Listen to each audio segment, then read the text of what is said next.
আমরা 7 জন, যাদের সাথে সে ছোট্টবেলা থেকে বেড়ে ওঠা, কিন্তু জীবিকার তাগিদে এক একজন এক এক দিকে চলে যেতে হয়েছিল। কাকতালীয়ভাবে হলেও এখন আমরা 7 জনই একসাথে হয়েছি।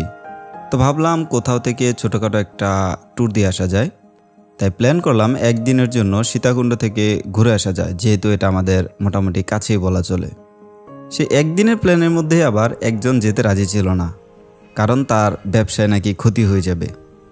তবে শেষ পর্যন্ত আমরা তার যে না যাওয়ার পরিকল্পনা সেটাকে আমরা ভেস্তে দিই।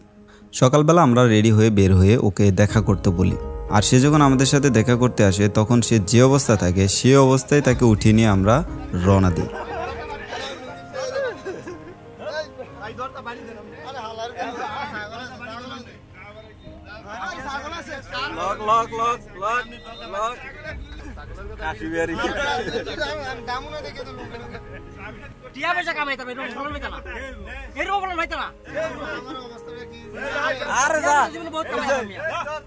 আর আজকের এই ডে ট্যুর প্ল্যানে আমরা দেখানোর চেষ্টা করব মহামায়া লেকের সৌন্দর্য, সীতাকুণ্ডে অবস্থিত অসম্ভব সুন্দর দুটি ঝর্ণা, সহস্রধারা 2 এবং সুপ্তধারা ঝর্ণা,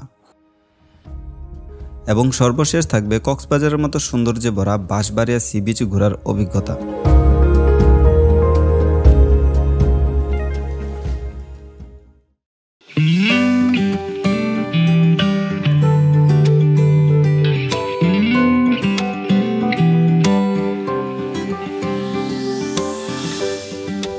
সকাল 8টার দিকে আমরা রওনা দিই সীতাকুণ্ডের উদ্দেশ্যে।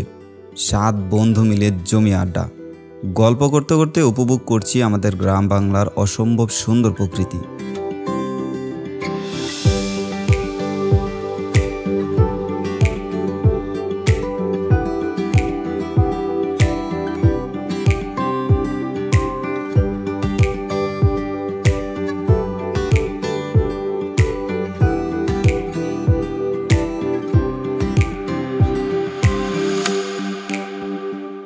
আমরা সকালে নাস্তা করার জন্য মহিপালে ব্রেক দিই।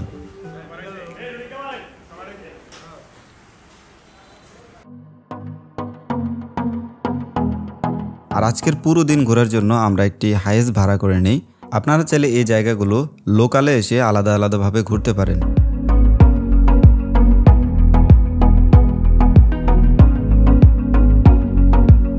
প্রায় 2 ঘন্টা জার্নি করে আমরা পৌঁছে যাই আমাদের প্রথম স্পট মহামায়া লেক, যেখানে ঢুকতে টিকিটের মূল্য ছিল জনপ্রতি 30 টাকা এবং আমাদের গাড়ি পার্কিংয়ের জন্য দিতে হয়েছে 100 টাকা। আমাদের প্রথম স্পট হচ্ছে মহামায়া লেক। আমি এর আগে এটাতে আসি নাই, এবারই প্রথম। আর আমরা একটা রাস্তা ধরে হাঁটতেছি, এখানে দেখেন আশেপাশে ঝাউ গাছ, পরিবেশটা কত সুন্দর লাগতেছে। এখানে বিশাল বড় বড় ঝাউ গাছ, সুন্দর লাগতেছে ভালোই। সামনে মনে হচ্ছে লেক।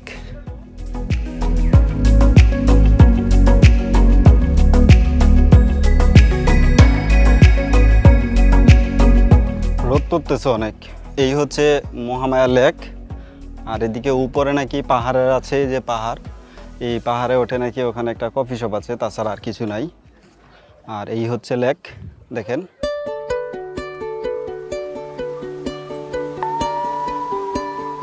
মহামায়া লেক উপর থেকে দেখতে অনেক সুন্দর ছিল এবং এখানে আপনি চাইলে কাইকিং কিংবা বোট রাইডিংও করতে পারেন, যেখানে বোটের ভাড়া নিবে 1500 টাকা এবং ঘুরাবে 1 ঘন্টা।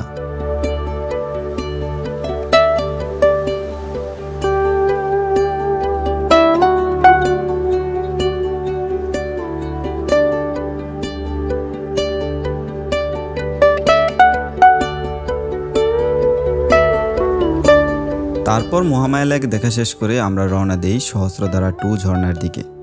সহস্রধারা 2 ঝর্ণার অবস্থান হচ্ছে ছোট দারগার হাট বাজার থেকে 3 কিলোমিটার ভিতরে। যারা লোকালে আসবেন তারা এই বাজার থেকে সিএনজি পেয়ে যাবেন।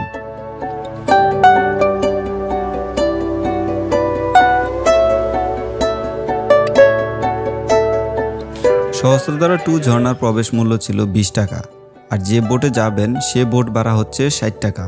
টোটাল টিকিটের দাম পড়বে জনপ্রতি 80 টাকা। আর এখানেও আমাদেরকে পার্কিংয়ের জন্য দিতে হয়েছে 150 টাকা।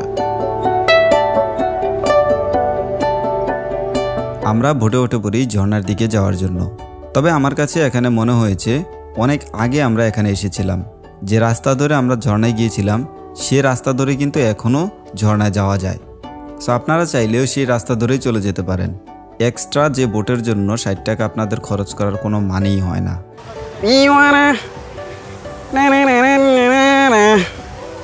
ঝর্ণায় পানি নাই রে,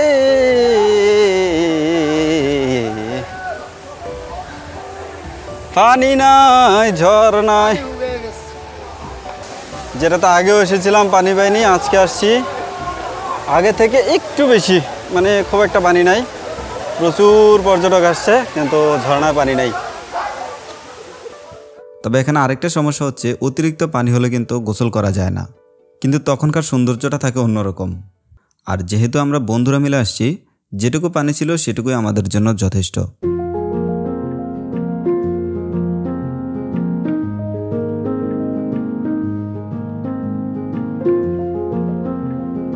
কপালটা দেখেন, ঝর্ণা দেখে আসছি আর শুরু হয়েছে বৃষ্টি।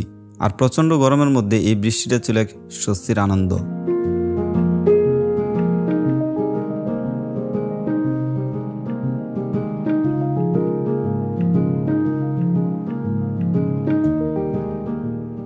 তারপর আমরা রওনা দিই সীতাকুণ্ড বোটানিক্যাল ইকো পার্কের ভিতরে অবস্থিত সুপ্তধারা ঝর্ণার দিকে।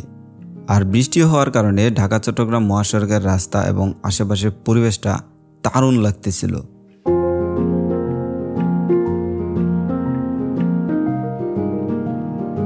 বোটানিক্যাল ইকো পার্কের ভেতরে প্রবেশের মূল্য ছিল জনপ্রতি 50 টাকা। তারপর আমরা 7 বন্ধু মিলে হেঁটে রওনা দিই। এই জায়গাটুকু চাইলে আপনারা সিএনজি নিয়েও চলে যেতে পারেন, ভাড়া নেবে 200 টাকার মতো। আমরা এখন আমাদের আজকের দিনের 3 নম্বর স্পটে সুপ্তধারা ঝর্ণার দিকে যাচ্ছি। এখন আছি বোটানিক্যাল গার্ডেনে। এখান থেকে আমাদের গাড়িটাকে ওখানে পার্কিং করে দেন আমরা হেঁটে হেঁটে যাচ্ছি। মনে হচ্ছে অনেক হাঁটতে হবে, কারণ হিল ট্র্যাক এরিয়া মনে হইতেছে। আমি এর আগে রোডে আসি নাই। চলেন হাঁটতে থাকি, দেখি কতক্ষণ লাগে।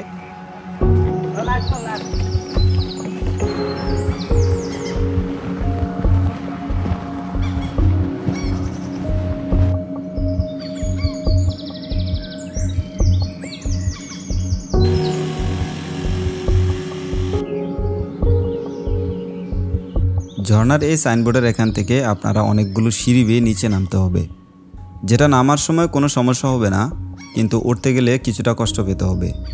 তাই প্রয়োজনে আপনারা পানি নিয়ে নামতে পারেন। অনেকগুলো সিঁড়ি মনে হইতেছে নামতে হবে, একদমই খাড়া। আমরা এখন সুপ্তধারাতে যাচ্ছি, কিন্তু এখানকার পরিবেশটার কথা যদি বলি একটু, মানে খুবই অসাধারণ। ন্যাচারালি আমি এই জিনিসগুলো বা এই পরিবেশগুলোকে একটু বেশি পছন্দ করি। শুনশান নীরবতা, পাখির কিচিরমিচির শব্দ।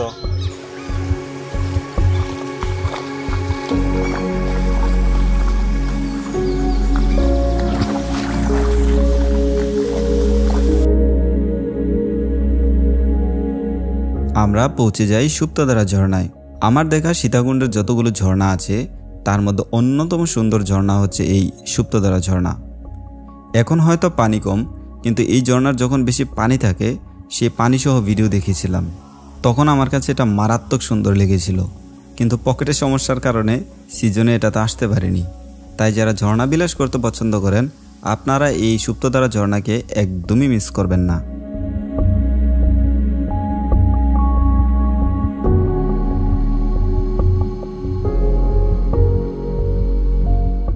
আর সুপ্তধারা ঝর্ণায় যে পরিমাণ পানি ছিল তা আমাদের গোসলের জন্য ছিল যথেষ্ট।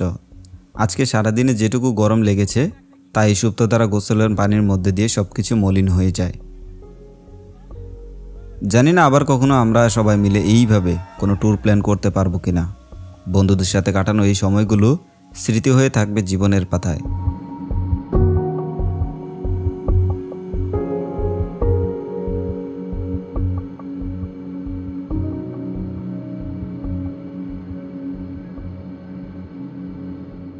সুপ্তধারা ঝর্ণা থেকে শেষ করে আমাদের হাতে বেশ কিছু সময় ছিল, তাই ভাবলাম গুলিয়াখালী যাব।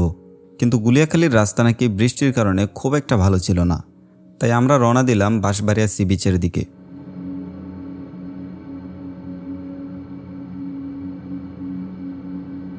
বাঁশবাড়িয়া সি বিচে পৌঁছানোর পর এত সুন্দর একটা সানসেট দেখতে পারবো সেটা আমরা আশা করিনি।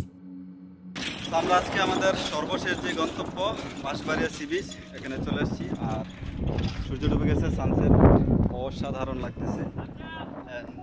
আকাশে এই যে চাঁদও দেখা যাচ্ছে। দেখেন এই হচ্ছে বাঁশবাড়িয়া সি বিচ।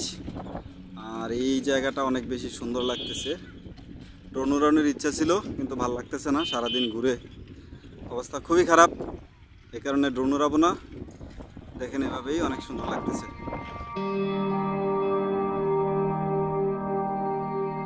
মনে হচ্ছে যেন আমরা কক্সবাজারে আছি। এত সুন্দর একটি বিচ আর এত সুন্দর একটি সানসেট।